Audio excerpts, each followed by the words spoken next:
আমি এই কিছুক্ষণ আগেই একটা ব্লগ লিখতে বসলাম তার পেছনে একটা কারণ আছে। আসলে আমাদের ব্লগার বা ভিডিও ক্রিয়েটার যাই বলুন না কেন, সবকিছু একটা খুব সহজ বিষয়ের ওপরেই ঘুরপাক করে, আর আমরা কন্টেন্ট ক্রিয়েটাররা সেটাকেই বেশি জটিলভাবে ভাবতে গিয়ে গোলমাল পাকিয়ে ফেলি। এই যেমন ধরুন, আমি এর আগের ভিডিওটা বানিয়েছি আমার ভিডিও এডিটিং শেখার গল্প নিয়ে, অথচ তার আগের ভিডিও ব্লগিং এর ওপর মোটামুটি ভালোই ভালোবাসা পেয়েছে। তবে কেন আমি ভিডিও এডিটিং নিয়ে আবার ভিডিও বানাতে গেলাম, তার কারণ আমার চ্যানেলে এর আগের 2-3টে ভিডিও এডিটিং নিয়ে বানানো ভিডিও খুব ভালো সাড়া পাচ্ছে। সেই ভিডিওগুলোর সাথে এই নতুন ভিডিও এডিটিং এর ভিডিওটা যাতে ভালো ভিউজ পেয়ে যায়, সেই আশা নিয়ে নতুন ভিডিওটা বানানো। ঠিক একই কারণে আমি এই নতুন ব্লগটা লিখতে বসলাম। দেখবেন অনেকেই বলবে এই করুন, ওই করুন, এইভাবে করুন, ওইভাবে করুন, কিন্তু খুব সহজ বিষয়টা আপনাকে কেউ বলবে না। বললেই কিন্তু আপনার জীবন পাল্টে যেতে পারে, কিন্তু সহজে কেউ বলবে না। বেশ, আমি একটু বলি। আপনি যাই করছেন না কেন, তাতে সেটা ব্লগিং হোক বা ভিডিও বানানো, নিয়মিত একই বিষয়ের উপর বানিয়ে যান। বেশি বেশি করে বানাতে থাকুন, প্রতিদিন নিজেকে উন্নত করতে থাকুন।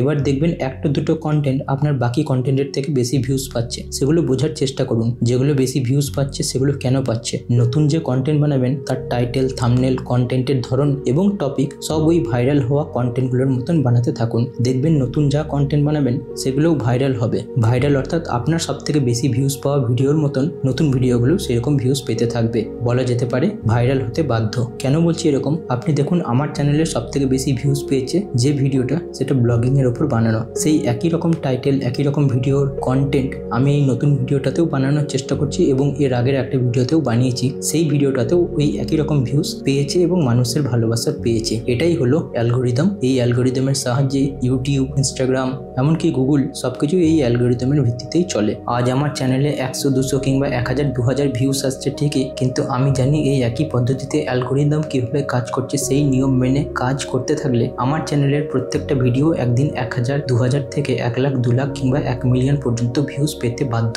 এবং এইভাবেই সবাই ভাইরাল হয় যদি এই নিয়মগুলো মেনে চলে। যাই হোক, এই একই কারণে আমি নতুন একটা আর্টিকেল লিখছি। এই ব্লগটা লিখছি আমার বাংলা ওয়েবসাইটের জন্য। বছরখানেক আগে আমি একটা আর্টিকেল লিখেছিলাম অ্যাফিলিয়েট মার্কেটিং নিয়ে বাংলাতে। সেই সময় আর্টিকেলটি খুব বেশি ভিউজ পায়নি, তবে এখন দেখছি মানুষ বাংলাতে আর্টিকেল পড়তে চাইছে এবং আমার ওই 2 বছর আগের লেখা আর্টিকেলটি ভিউজ পাচ্ছে। যেহেতু ওই 2 বছর আগের আর্টিকেল এতদিনে ভিউজ পাচ্ছে, তাই ওই টপিকের ওপর নতুন আর্টিকেল অবশ্যই ভিউ পাবে এবং ভিউ পাওয়াটাই উচিত। এই বিশ্বাস নিয়েই এবং আমার পূর্ব অভিজ্ঞতাকে কাজে লাগিয়ে নতুন বাংলা আর্টিকেল লিখতে বসলাম। টপিক ওই একই, অ্যাফিলিয়েট মার্কেটিং। আপনারা চাইলে সেই নতুন আর্টিকেলটি পড়তে পারেন, তার লিঙ্ক ভিডিও ডেসক্রিপশনে দেওয়া থাকবে। এবং যদি লিঙ্ক না পান, আপনারা গুগলে গিয়ে সার্চ করতে পারেন শুভম বিশ্বাস ব্লগার বা আজকের আলোচনা.com। সেখানে সমস্ত আর্টিকেল পড়তে পারবেন বাংলাতে। আপনারা হয়তো ভাববেন ইংরেজিতে আর্টিকেল লিখে যদি এত টাকা রোজগার আমি করে থাকি, তবে বাংলাতে কেন লিখছি? সময় নষ্ট না করে ইংরেজিতেই লিখতে পারতাম তো। হ্যাঁ, অবশ্যই পারতাম, কিন্তু কিছু ভাবনা চিন্তা থেকে এই সিদ্ধান্ত নিলাম যে এই আর্টিকেলটা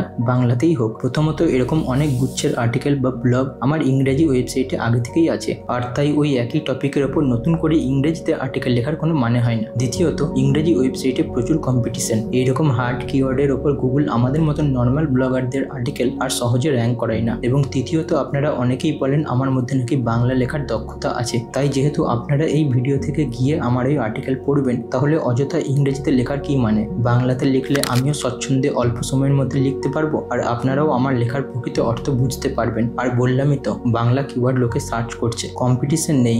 আমার বছরখানেক আগের আর্টিকেল যদি আজও র্যাঙ্ক করে, তাহলে আজকের নতুন আর্টিকেল এবং নতুন অভিজ্ঞতা সংযুক্ত করার লেখা অবশ্যই র্যাঙ্ক করবে। তাই সুযোগের সদ্ব্যবহার করতে আমি আবার নতুন আর্টিকেল লিখছি এবং সেই আর্টিকেল আপনারা অবশ্যই পড়তে পারেন। দেখছেন, বলতে বলতে আমার আর্টিকেল লেখা প্রায় শেষ। এবার শুধু আর্টিকেলটির জন্য কিছু ছবি এবং থাম্বনেল বানানো বাকি। আগে আমি ক্যানভা দিয়েই সব করতাম, টেমপ্লেট বানানোই আছে, তাই ক্যানভা দিয়েই বানিয়ে ফেললাম এই আর্টিকেলটার জন্য থাম্বনেল এবং 2-1টা ছবি। যদিও এখন আমার কাছে ফটোশপের সাবস্ক্রিপশন নেওয়া আছে, কিন্তু সেখানে তো নতুন, তাই শিখতে একটু সময় লাগছে। তাই আপাতত ক্যানভা দিয়েই সমস্ত কাজ করে ফেললাম ব্লগের জন্য যেটুকু যা দরকার পড়ে। এই আর্টিকেলটি আপনারা চাইলে পড়ে দেখতে পারেন, লিঙ্ক দিয়ে রাখবো ভিডিও ডেসক্রিপশনে, অথবা আপনারা গুগলে সার্চ করেও পড়তে পারেন অ্যাফিলিয়েট মার্কেটিং কিভাবে শুরু করব, এবং তারপর আমার ওয়েবসাইট আজকের আলোচনা পেয়ে যাবেন। সেখানে গিয়ে একের পর এক আর্টিকেল পড়তে পারেন। এই ছিল আমার মতন একজন বাড়ি বসে কাজকর্ম করা অনলাইন রোজগারের পুরুষের a day in my life video. আমি এখন অনেক কিছুই করছি, এই যেমন video editing, motion graphic design, এছাড়াও ব্লগিং তো আছেই। তার সাথে একটা ইবুক লেখার চেষ্টা চলছে। এত কিছুর পর নিজেকে ভালো রাখতে ভিডিও বানাই, শুধুমাত্র ইউটিউব নয়,